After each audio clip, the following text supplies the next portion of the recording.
I've always been the kind of guy who gets sucked into weird internet rabbit holes.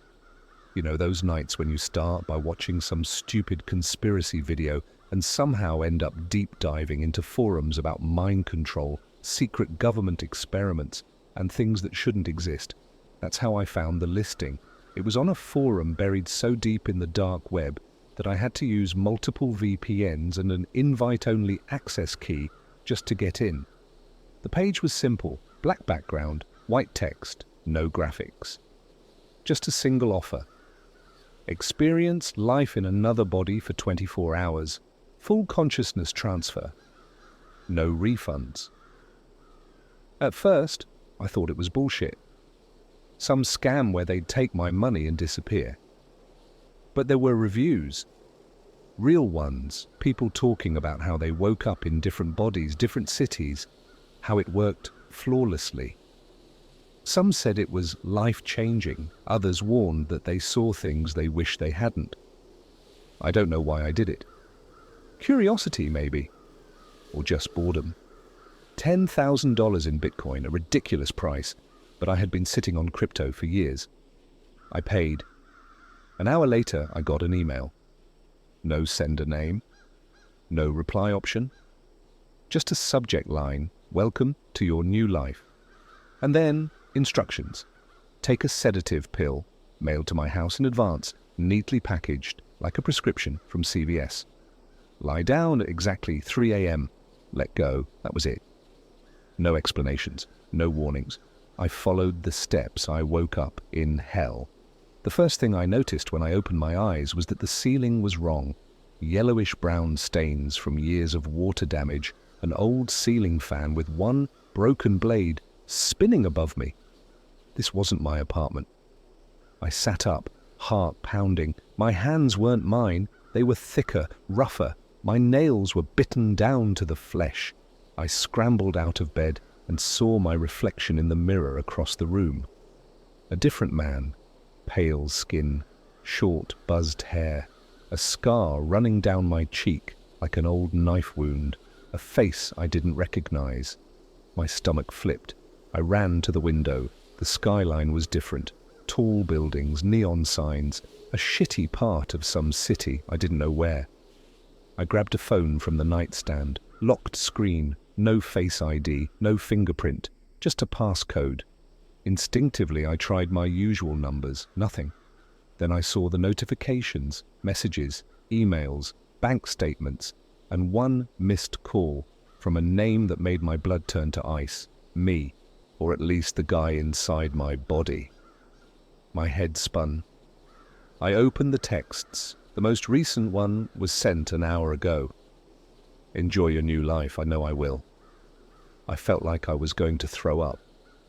I checked the phone's gallery, pictures of my life, my apartment, my car, even my dog, from my body's perspective. The bastard had been studying me, watching. I tore through the room, looking for anything that would tell me where I was. A wallet on the nightstand, ID, Jason Richter, age 32, address, Detroit, Michigan, Detroit. I lived in LA, I checked his bank app. His account was nearly empty. Just a few $100s left. The transaction history, thousands withdrawn in cash over the past month. Then I saw something that made my stomach drop. A recent deposit, $10,000. The realization hit me like a freight train. This guy, this Jason, he wasn't just some random participant. He had sold his body, and now he was in mine. The new me had plans. I scrambled to log into my old accounts. Email, password changed, bank, locked out, Instagram, Twitter, Facebook, gone. I searched my name on YouTube and TikTok. My account was still active, and he was posting videos of me, or rather him in my body, living life as if nothing had happened, eating at my favorite restaurant, hanging out with my friends, even a casual good morning selfie in my apartment. The comments were normal, nobody knew. Then I saw the DMS, one from my ex-girlfriend, Lauren. Lauren, hey, you okay? You've been acting a little weird. Me, him. Just been thinking a lot, miss you. Lauren, really? After everything? Me, him. Yeah, let's meet up. My blood ran cold. Lauren had a restraining order against me, not because I was dangerous, but because our breakup had been messy. She had powerful friends, and one false move would ruin me.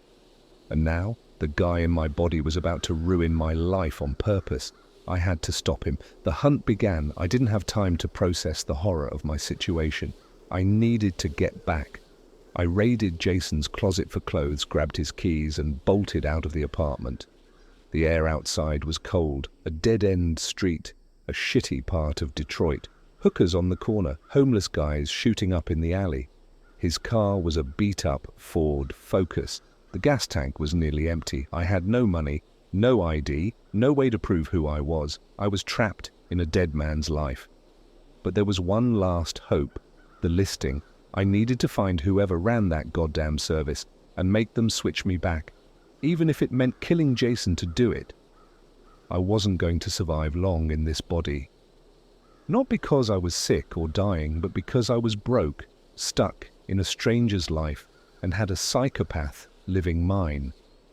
I sped out of the apartment parking lot, hands gripping the steering wheel of the shitty Ford Focus, mind racing. I had no idea where I was going. I just needed answers. The listing was my only lead. The dark web forum, the people who did this to me. If they could put me into Jason's body, they could damn well put me back. But first, I had to figure out how to access the dark web again. I pulled into a rundown McDonald's parking lot and tried Jason's phone. Locked. Of course. No fingerprint unlock, no Face ID, no saved passwords. I needed a laptop. I checked his glove compartment, just a crumpled bag of fast food wrappers, an old vape pen, and a burner phone with a cracked screen. I turned it on. No lock screen, just 2 saved contacts. Fitz. Doc.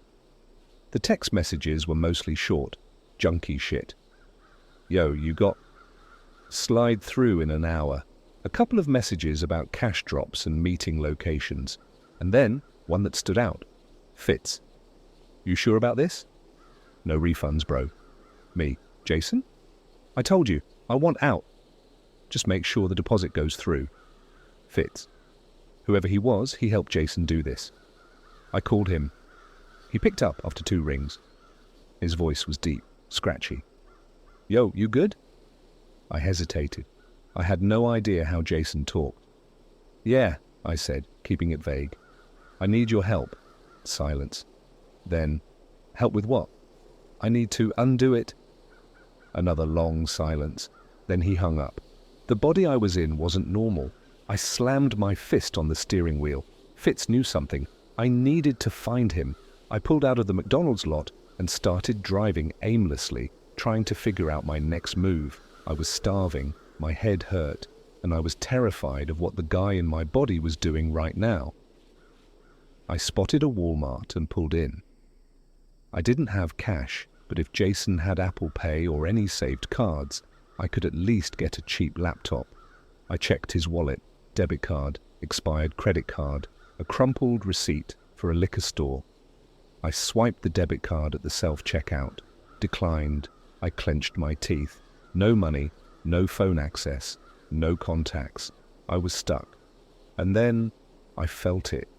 A weird sensation in my right hand, like pins and needles, but deeper. I looked down. My fingers were twitching on their own. The fuck? I tried to move them, but they were slow to respond, like they weren't really mine, like they were delayed. Panic started creeping in. I flexed my fingers, shook my hand. It felt wrong. And that's when I noticed the scar, not the one on my face, the one on my wrist. A thin, pinkish line, running deep, like an old surgical incision. I ran my fingers over it. It wasn't the kind of scar you get from a cut or accident. It was precise, deliberate, like someone had done something to this body before. I felt sick. What the hell had Jason done to himself before he swapped bodies? I left Walmart, shaking, and got back in the car. I needed to find Fitz before it was too late. The first murder scene. The burner phone buzzed. New message, unknown. Number T-Ton turnaround. My blood turned to ice. I checked my mirrors. No one was behind me. The The parking lot was nearly empty, just a few cars scattered near the entrance. The phone buzzed again. Unknown number. Come to 612 East Monroe. Don't make me ask twice. I didn't have a choice. I followed the GPS to the address. A rundown motel on the outskirts of town, the kind of place where people go to overdose in peace or hide from the cops. The door to room 14 was cracked open. I stepped inside and saw the body. A man was slumped against the wall, head tilted at an unnatural angle, throat slit open, blood pooled around him, soaking into the cheap carpet. His eyes were wide open. He'd died terrified, and I recognized him. Fitz. I staggered back. What the fuck? The phone buzzed. Unknown number. I told you to be careful. I turned in a panic, scanning the room, the windows, the parking lot outside. No one. I checked Fitz's pockets, my hands shaking. His phone was still in his jacket. Unlocked. The most recent message? From unknown number, don't tell him anything, handle it. And then another one, sent 2 minutes ago. Too late. A chill ran down my spine. Whoever was behind this, they were watching me right now. And worse, they weren't just killing to cover their tracks. They were enjoying it.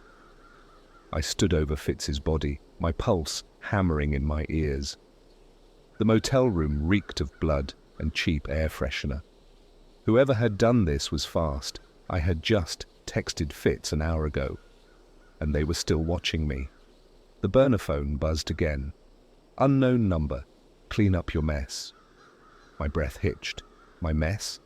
I had never met Fitz in my life, but someone wanted me to take the fall. I wiped my prints off Fitz's phone and shoved it back into his jacket. My mind was racing.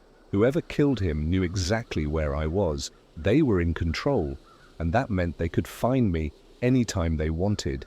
I needed to get out of Detroit. A body I didn't control. I bolted back to Jason's car, my brain trying to put together a plan. But as I gripped the steering wheel, that same sensation hit me again, the pins and needles in my right hand. I looked down. My fingers twitched, but not from nerves. They moved on their own, slowly, methodically. Then my right hand lifted off the steering wheel. I yanked it back down, gripping it with my left. It fought me, like something inside my brain was trying to override control. My stomach dropped. What the fuck was wrong with this body? I pressed my foot on the gas and sped out of the motel parking lot. I needed to figure this out, but first I needed cash. The ATM nightmare. I found a 7-Eleven and parked in the shadows. I dug through Jason's wallet again. His debit card was useless, but I found a handwritten pin scrawled on a crumpled receipt. A long shot, but I had nothing to lose. The ATM screen lit up. Balance, $126.47. Pathetic, but enough to get a burner laptop and some food. I withdrew $100. The second the cash came out, the burner phone buzzed again. Unknown number. That was a mistake. My blood turned to ice. I spun around, scanning the parking lot. Nothing. No one watching, no parked cars that looked suspicious. But I wasn't alone. I could feel it. The man in the trench coat. I got back into Jason's car and peeled out of the lot. Every nerve in my body was screaming to leave Detroit immediately. I pulled into a Denny's, my hands trembling as I gripped the wheel. I needed food, but mostly I needed to think. As soon as I stepped inside, I saw him. A man in a long black trench coat, sitting alone in a booth. He was watching me, not in a casual way, not like he was just another customer glancing up from his meal. He was staring, unblinking, like he had been expecting me. My instincts told me to leave, walk back out, get in the car, and never stop driving. But instead, I sat down, because something deep inside me knew he had answers. He didn't look surprised, he just smiled, a thin, knowing smirk, and pushed a napkin toward me. I hesitated before picking it up. There was a single line of text. "You are not the first." I swallowed hard. Not the first what? I looked up, but the man was already standing. He slid something across the table, a USB drive. Then, without another word, he walked out of the diner and disappeared into the night. The video that changed everything. I barely made it back to Jason's car before I shoved the USB into my laptop. One file, a video. I hit play. The footage was grainy, like it had been recorded on an old security camera. A surgical room, stainless steel tables, harsh fluorescent lights, and then the operating table. I recognized the body lying on it. Jason. He wasn't awake. His skull had been cut open. His brain was exposed, wires and electrodes connected to some kind of machine. Doctors, no scientists, moved around him like a routine procedure. One typed on a monitor, another adjusted the cables, then a voice off camera. "Transfer complete, subject ready for reassignment." The footage cut off. I sat there, hands clenched into fists. Jason didn't just sell his body. He had been part of an experiment. And now I was in his place. The truth was worse than I imagined. I barely had time to process what I had just seen before the burner phone rang. Unknown number. I hesitated, then answered. A deep voice. Not robotic, not disguised, just calm, professional. "You should have left Detroit." My mouth went dry. "Who are you?" I whispered. The voice ignored my question. "You don't understand what's inside that body yet, but you will." I gripped the phone tighter. "What did you do to Jason?" A pause. Then a chuckle. "Jason was a prototype." My stomach dropped. Prototype? Before I could ask anything else, the voice cut the call. And then the twitching in my hand started again. But this time, it didn't stop. My right hand wouldn't stop twitching. I gritted my teeth, watching as my fingers curled and flexed on their own, like some invisible force was trying to take control. I clenched my fist, forcing it to stop, but the second I relaxed, the twitching came back. This wasn't stress. This wasn't some weird nerve damage. Something was wrong with this body. And whatever had been done to Jason, I was now feeling it firsthand. The first glitch. I sat in the parking lot of the Denny's, gripping the steering wheel, trying to breathe. I needed to figure this out. Now I looked at the USB drive still plugged into my laptop. That video of Jason's open skull, the wires, the machine. They did something to his brain, and I was next. I tapped Jason's phone. I needed to get in. If I could find any clue about his life, where he went, who he knew, who the fuck Fitz really was, I might be able to track down the people who did this. I tried a simple trick. Emergency contacts. I tapped into the call screen and hit emergency info. One saved number. Doc. I didn't hesitate. I hit call. The phone rang twice before a man answered. What's wrong? The way he said it, it wasn't friendly, it wasn't curious, it was suspicious. I cleared my throat, trying to sound like Jason. I need to talk. Silence. Then, in a low, cold voice, You're not Jason. My body went cold. Before I could speak, the line went dead. A body that wasn't mine. I gripped the phone, my mind spinning. Whoever Doc was, he knew. I stared at the screen. Call back? Show up at his location if I could even find it? And then it happened. I blinked, and for a split second I saw something else. Not the Denny's parking lot, not the car, a hospital room, a cold, sterile operating table, people in scrubs moving around me, machines hooked up to my head, then back to reality. I gasped, grabbing at the dashboard, heart pounding out of my chest. What the fuck was that? I looked at my hands. They weren't shaking anymore, but for a moment I had seen something I wasn't supposed to see. A memory, a glitch. Whatever had been done to Jason, it wasn't finished, and now it was happening to me.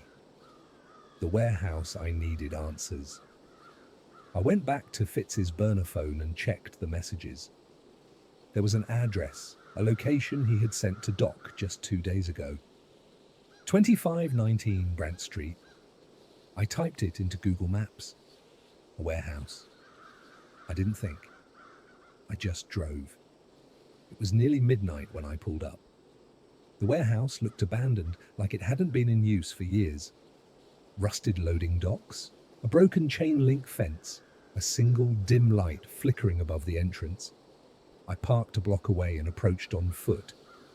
Every instinct told me to run, but if I ran now, I'd be stuck in this body forever. The door was unlocked. I slipped inside. The video files. The inside was worse than I expected. Rows of old operating tables, some covered in stained sheets, cabinets filled with syringes, vials and surgical tools, and computers, rows of them. The screens showed live brain scans, activity logs, names, and then I saw mine. Subject 37, status active. A chill shot up my spine. I clicked the file. A video loaded, and I saw myself. Not Jason, not the body I was in, my actual body, the one that bastard had stolen. He was sitting in a chair, shirtless, electrodes stuck to his forehead.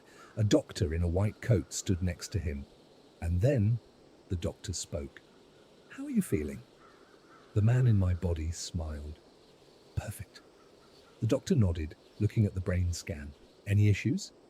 Memory gaps? Motor control problems?" The smile widened. "Not at all." Then the doctor glanced at the camera. At me. "Subject 37 is stable. The transfer was a success. The previous consciousness is degrading as expected." I clutched the table. My breath caught in my throat.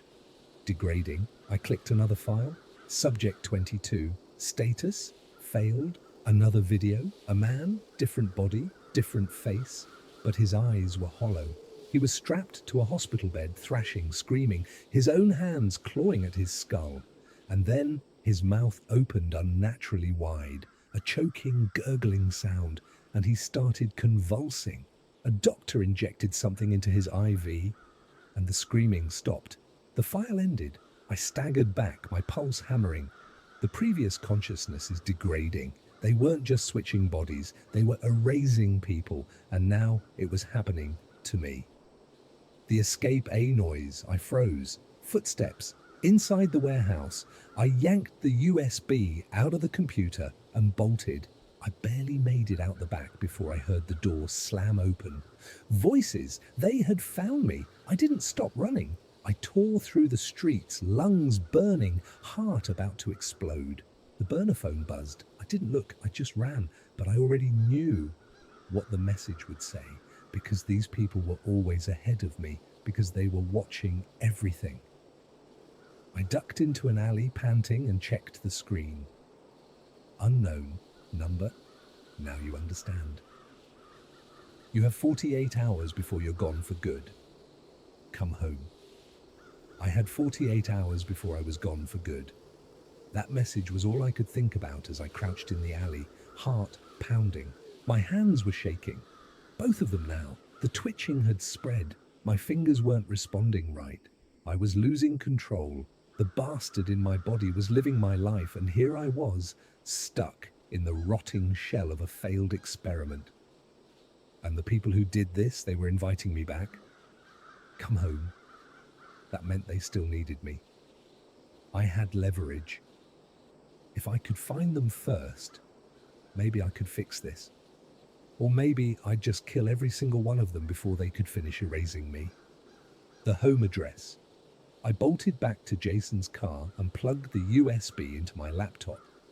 I had names now, doctors, researchers, test subjects, but one file stood out. Transfer site, current location. I clicked it.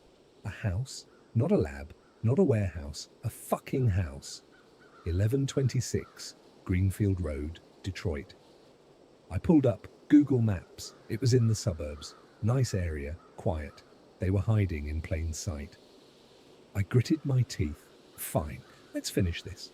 The house in the suburbs. It was 3 a.m. when I pulled up a block away and killed the engine. The house looked normal, big, gated, security cameras. I crouched in the shadows, watching. No movement, lights off. Then a car pulled into the driveway. A black Mercedes, tinted windows, expensive as fuck. The driver got out, a man in a suit, early 50s, sharp haircut. He walked up to the front door, entered a code on the keypad, and disappeared inside. I recognized him from the videos. He was one of the doctors who had been inside the operating room. I clenched my fists. Bingo. Breaking in, I gave it 30 minutes, then I moved. I hopped the fence, keeping low, and crept to the back door. Checked the handle, unlocked. Amateurs. I slipped inside. The house was silent, dark, smelled like expensive cologne and fresh wood. But then I noticed something that made my stomach turn. The walls, they weren't decorated with normal shit. No paintings, no family photos. Instead, brain scans, lined up in perfect rows, hundreds of them, each one labeled with names. Some had a red X over them, others had a green check mark. I swallowed hard. The green ones were successful. The red ones, failures, and then I saw mine. Subject 37, status, incomplete. My own brain, scanned, studied, labeled like a fucking science project. I gritted my teeth. I wasn't leaving without answers. The basement. I moved deeper into the house, stepping as silently as possible. Then a noise, muffled voices coming from below. I crept to a door at the end of the hallway. It was slightly open. Stairs led down to the basement. I descended slowly, heart hammering. When I reached the bottom, I saw everything, the experiment room. It looked just like the video. Surgical tables, machines, cables, and in the center, another operating table. Someone was lying on it. I moved closer, my stomach flipped. It was another me, or at least another Jason. Same body, same scars, but his skull was open, wires connected to a massive machine. His eyes twitched beneath his eyelids, his fingers spasmed. And then I heard a voice. "You shouldn't be here." I turned fast. The doctor, the one from the videos, stood at the doorway, hands in his pockets, staring at me like I was some failed experiment. I pulled the gun I had stolen from Jason's glove compartment and aimed it at his head. "Fix me." He didn't flinch. "You're already dead." I gritted my teeth. "Switch me back." He sighed, shaking his head. "It's too late. You don't get it, do you? Jason was never real." I froze. "What?" He gestured to the open skull Jason on the table. "This isn't a body swap service. It's a manufacturing process. Jason was a placeholder, a synthetic consciousness waiting for an owner. You weren't transferred into him. You were imprinted onto an empty shell." I felt like my brain was breaking. That's bullshit." He tilted his head. "Think about it. The twitching, the memory glitches, your motor control failing. That's not a brain rejecting a swap. That's because your neural imprint is falling apart." I couldn't breathe. "You mean, you're not a person?" His voice was calm, cold. "You're a copy." The final revelation. Everything crashed down on me. The memories, the missing pieces. Jason wasn't real. I wasn't real. The real me, the one living my old life in my old body, was the original. I was just a fucking replica. And I was dying. "Help me," I whispered. The doctor stepped forward, hands still in his pockets. "I can't." Then he smiled.